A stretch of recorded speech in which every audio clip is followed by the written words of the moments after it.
अस्सलाम वालेकुम व्यूअर्स, मैं सईद अली बावा, BFP TV आपका अपना चैनल। सुप्रीम कोर्ट के सामने शदीद बारिश में टीचर्स का एहतजाज। इसके पहला क्लिप आपने देखा, इनके स्लोगन जो हैं, जो इन्होंने बैनर्स उठा रखे हैं वो भी आपने पढ़ लिए और काफ़ी हद तक आपको मामलात की समझ आ चुकी होगी।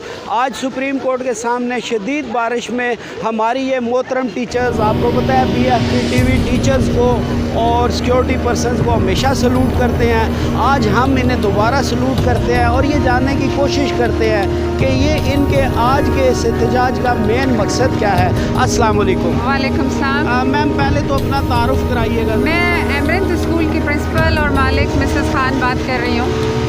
और आपके सवाल का जवाब ये है कि हमारा मकसद है कि हमारे स्कूल्स को गरीब आबादियों से बाहर ना निकाला जाए। और उस वक्त जिस वक्त आपने हमें 30-40 सालों से यहाँ पर स्कूल इस्टेब्लिश होने दिए, तो अब आप हमें कहते हैं कि यहाँ से निकल जाएं, जो हमारे लिए पॉसिबल नहीं है। मैम आपका स्कूल कैंट के कौन से एरिया में है? मेरा स्कूल अफशा कॉलोनी शाले वैली में मौजूद है और मुझे कैंटोनमेंट बोर्ड से 98 से NOC मिलते रहे हैं कि आप यहाँ पर काम करते रहें और आपका काम जो है वो सेटिस्फैक्ट्री है।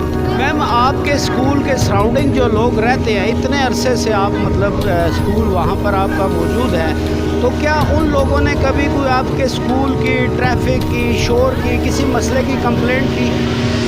नहीं, इस बात को अगर गवर्नमेंट आकर चेक करे तो उनको पता चलेगा कि बल्कि ये एक फ़ायदे की बात है कि बच्चे पैदल घर आते हैं। हार्डली हर स्कूल के सामने 2 या 3 सुजुकियाँ आती हैं जो 10 मिनट के अंदर छुट्टी के बाद सड़कें और स्कूल तमाम खाली हो जाते हैं, क्योंकि यहाँ पे सभी स्कूल छोटे छोटे हैं और थोड़े बच्चे हैं जो चले जाते हैं। अगर इनको हम बड़ी सड़कों पर ले जाएंगे तो हर हाल में ट्रैफिक का प्रॉब्लम क्रिएट हो जाएगा।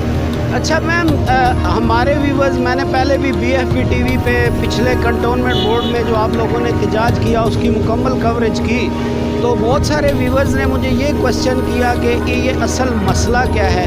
आज आप सुप्रीम कोर्ट के सामने खड़ी हैं, तो कुछ थोड़ी सी हमारे व्यूवर्स को ये डिटेल बताएं कि ये केस क्या है और आज सुप्रीम कोर्ट में आपने केस दायर किया है, या क्या सिचुएशन है? सिचुएशन ये है कि कैंट बोर्ड को एक्चुअली जो फ़ौज को जो गवर्नमेंट ऑफ पाकिस्तान ज़मीन देती है वो डिफ़ेंस के मकासद के लिए देती है। डिफ़ेंस के मकासद के लिए जो ज़मीन थी, उसके बाद बाकी बहुत सारे कैंट को डिफ़ेंस ने कैंट के अंदर शामिल करके कैंट को बड़ा कर दिया, जिसके के अंदर शामिल प्राइवेट लैंड्स हो गई। और जिन प्राइवेट लैंड्स पे प्राइवेट स्कूल्स और प्राइवेट बिजनेसेस शुरू हो गए। अब इतने सालों के बाद सुप्रीम कोर्ट ने ये हुक्म कर दिया कि आप यहाँ से निकल जाएं, क्योंकि कैंटोनमेंट सिर्फ फ़ौजियों के लिए होता है और फ़ौजी मकासद के लिए होता है। तो जिसके लिए असातिज़ा ने और स्कूल मालिकान ने एक केस अपने हक़ के लिए किया है और वालिदैन ने अपने हक़ के लिए किया है कि हमारे बच्चे यहाँ सस्ता पढ़ रहे हैं, उनको जाना मुश्किल है और दूर दूर जाना अफोर्ड भी नहीं करते। लिहाजा हमें 3 साल पहले भी यही हुक्म आया था, जिस पे फिर स्टे मिल गया था। तो अब उस स्टे पे हम लोगों ने यहाँ पे अपील दायर की हुई है। अच्छा मैम, आप चूँकि पढ़े लिखे लोग हैं, हम लोगों ने भी आपसे ही पढ़ा। हम आज अगर कुछ कर रहे हैं, कुछ बन गए हैं, तो ये आप असातिज़ा की ही नवाजिश, मोहब्बत, मेहरबानी है।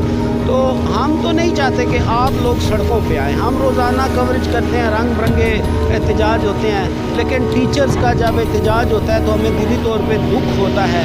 तो आप सुप्रीम कोर्ट को, चीफ जस्टिस साहब को क्या रिक्वेस्ट करना चाहेंगी? मैं सुप्रीम कोर्ट को, चीफ जस्टिस साहब को यही रिक्वेस्ट करना चाहूँगी, और ये बोर्ड भी मैंने पकड़ा है जिसके ऊपर लिखा है कि आप सबकी जॉब्स जो हैं वो हम असातिज़ा ही की वजह से हैं। अगर हम ना पढ़ाते तो आज आप इन जगहों पे ना होते। और आप इन गरीब लोगों के, गरीब बच्चों के ऊपर तरस खाएं और इनको इन्हीं मोहल्लों और इन्हीं गलियों में चलने दें। हाँ, इसका कोई डिसिप्लिन बना दें कि अगर किसी स्कूल का रिज़ल्ट अच्छा नहीं होगा, हर साल रिज़ल्ट चेक करें बोर्ड का, और ऑन एंड ऑफ कोई चेक बॉडी कर दें कि जो आके चेक करे कि सिस्टम ठीक है या नहीं। कोई बिल्डिंग्स ख़राब हैं तो उन बिल्डिंग्स को चेक करें और उसके बाद इजाज़त दें। कोई रूल्स इस तरह के बनाएं कि बच्चों को तालीम मिले और क्वालिटी तालीम मिले।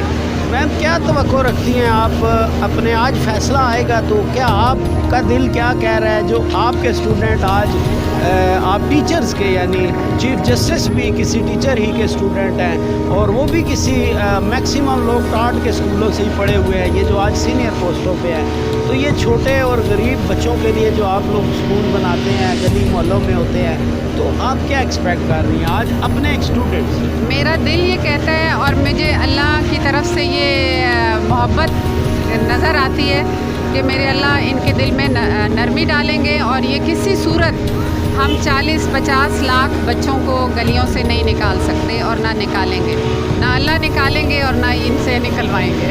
अच्छा मैम, आखिर में सिर्फ एक छोटी सी बात, हमारे नॉलेज में जो चीज़ें आई हैं, बीइंग अ जर्नलिस्ट मुझे जो इन्फो मिलती रही हैं वो ये हैं कि स्कूलों को निकालने का एक मकसद है कि गलियों में कंप्लेंट आती हैं, गाड़ियाँ खड़ी हो जाती हैं, रश हो जाता है, बस ज़्यादा हमें यही मालूम है।